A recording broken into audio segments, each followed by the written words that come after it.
نصلي على رسوله الكريم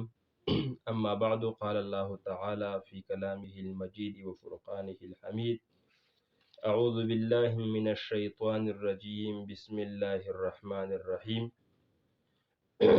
إنا نحن نزلنا الذكر وإنا له لحافظون وقال النبي صلى الله عليه وسلم عن أبي أمامة رضي الله عنه قال سمعت رسول الله صلى الله عليه وسلم يقول اقرأوا القرآن فإنه يأتي يوم القيامة شفيعا لأصحابه رواه مسلم أو كما قال عليه الصلاة والسلام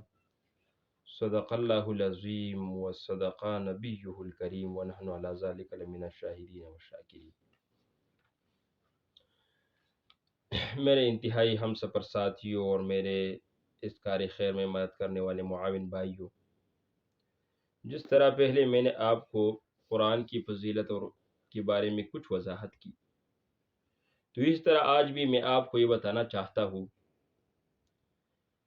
کہ اللہ رب العالمین نے جتنی بھی کتابیں نازل فرمائی ہے تو کسی کتاب میں یہ نہیں کہا کہ یہ کتاب میرے ذمے میں ہوگا، یعنی اللہ رب العالمین کی طرف سے وہ نازل کیا گیا تھا، یعنی اللہ نے ان کو نازل کیا تھا ان کتاب کو، لیکن اس کتاب کے بارے میں کوئی کتاب کے بارے میں اللہ رب العالمین نے یہ نہیں کہا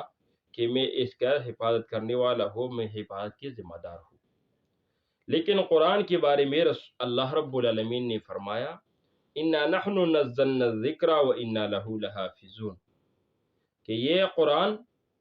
اور یہ ذکر یہ ہم نے نازل کیا ہے اور ہم خود اس کی محافظ ہے، حفاظت کرنے والے ہیں۔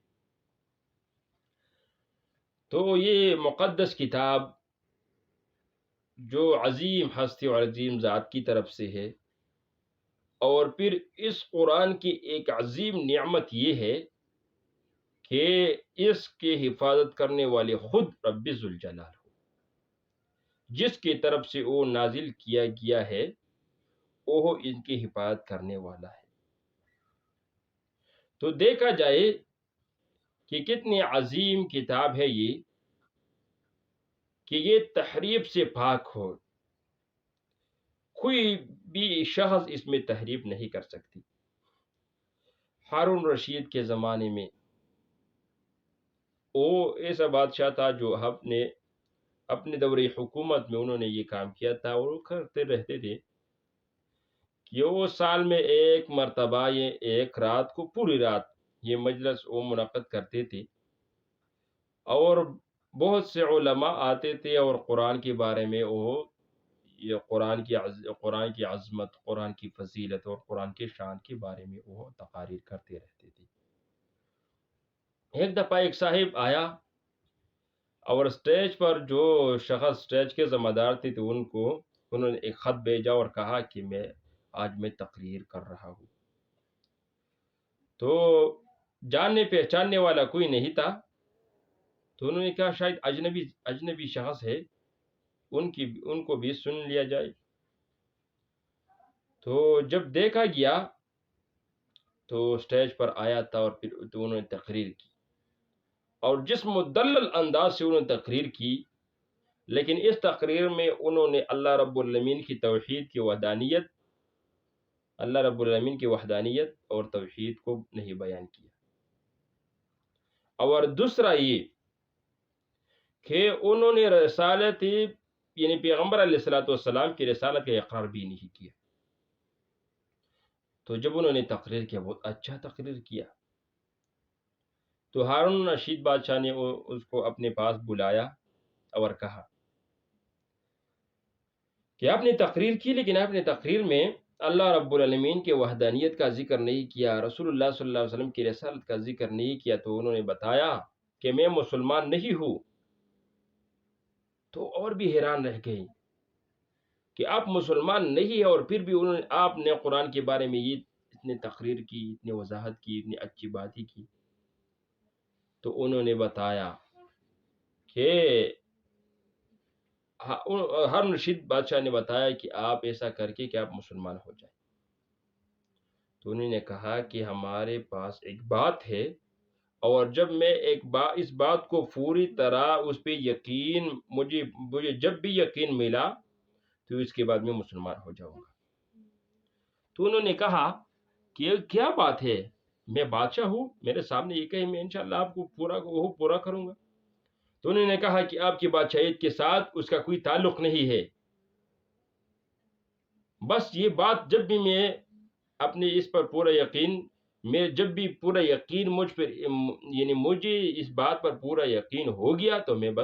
مسلمان ہو جاؤں گا۔ تو ٹھیک ہے، وہ چل گیا۔ 1 سال بعد بھی وہی مجلس، وہی جگہ منعقد ہوتی، وہی انہوں نے سفر کر کے پھر بتایا کہ میں تقریر کر رہا ہوں، تو انہوں نے تقریر کے لیے بلایا، اور جب اس مرتبہ انہوں نے تقریر کیا تو اس مرتبہ انہوں نے اللہ رب العالمین کی توحید کی گواہی بھی دی، اور رسالت رسول اللہ صلی اللہ علیہ وسلم کی رسالت کی بھی گواہی دی۔ تو تقریر کے بعد ہارون رشید بادشاہ نے ان کو اپنے پاس بلایا اور ان سے دریافت کیا کہ پچھلے سال آپ نے یہ کہا تھا کہ میرے ساتھ اس بات کا تعلق ہے، جب مجھے پورا یقین ہو جائے تو میں مسلمان ہو جاؤں گا۔ تو اس سال آپ نے توحید کی اور رسالت کا اقرار کیا، تو یہ کیا ماجرا تھا، مجھے بھی بتائے۔ تو اس شخص نے بتایا کہ میں نے تورات کو بہت اچھی طرح لکھ لیا اور ان پر خوشخطی کی، لیکن میں نے تورات میں تحریف کیا، پچھلا حصہ آگے لکھا اور آگے حصہ پچھلے لکھا، اور درمیان والوں کو آخر میں لکھا اور آخر والے کو درمیان میں لکھا، ایسے رد و بدل کیا، اور باہر سے میں نے اچھی طرح ڈیزائن ان کی بنائی۔ تو جب میں نے یہ یہودوں کو پاس بھیجا تو انہوں نے اس تورات کو ہم سے بیش بہا قیمت انہوں نے ہم سے یہ خرید لیا، انہوں نے بہت زیادہ قیمت مجھے دی۔ تو میں نے کہا کہ یہ کتاب اصل شکل میں موجود نہیں ہے۔ پھر میں نے اس طرح انجیل لکھا، اور انجیل میں نے اچھی طرح خوبصورت ڈیزائن، پہلے جو تورات میں نے لکھا تھا اسی طرح انجیل میں نے خوبصورت ڈیزائن میں لکھا۔ تو جب میں نے ان لکھا تو میں نے عیسائیوں کے دربار میں اور عیسائیوں کے پاس میں گیا تھا، تو انہوں نے بھی ہم سے اچھی قیمت میں وہ لیا تھا اور بہت اچھی قیمت مجھے ادا کی۔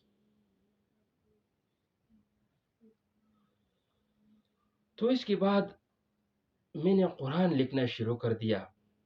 اور میرے سورہ یاسین الف لام میم کی جگہ میں لکھی، اور باہر سے ڈیزائن بہت اچھی تھی۔ تو جب میں نے اچھی ڈیزائن والی لکھی تو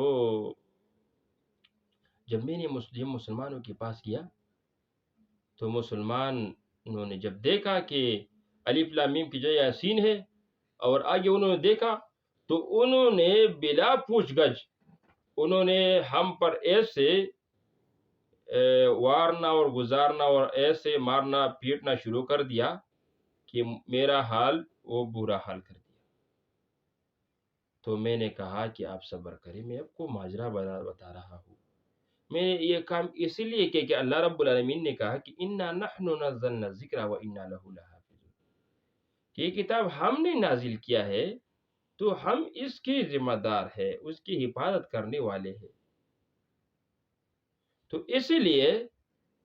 اللہ رب العالمین کی یہ وعدہ قرآن کے بارے میں ہے تو یہ سچ ہے، اور اس کی حفاظت اللہ رب العالمین کے پاس موجود ہے، اور اللہ رب العالمین کی حفاظت کرنے والے ہیں۔ تو دیکھا جائے کہ آج اللہ رب العالمین کی کتاب اصلی شکل میں موجود ہے، کوئی جرت نہیں کر سکتے کہ اس میں تحریف کرے، اور اگر اس میں تحریف کر کے بھی تو اللہ رب العالمین نے مومنوں کے دلوں میں یہ قرآن رکھا ہے، مسلمانوں کے سینوں میں یہ محفوظ ہے، تو یہ تحریف سے پاک کتاب ہے۔ میں نے آج آپ کے سامنے صرف یہ بتانا غرض ہے کہ یہ اللہ رب العالمین کی کتاب یہ ایک مقدس کتاب ہے، اور اس کے حفاظت کرنے والا خود اللہ رب العالمین ہے۔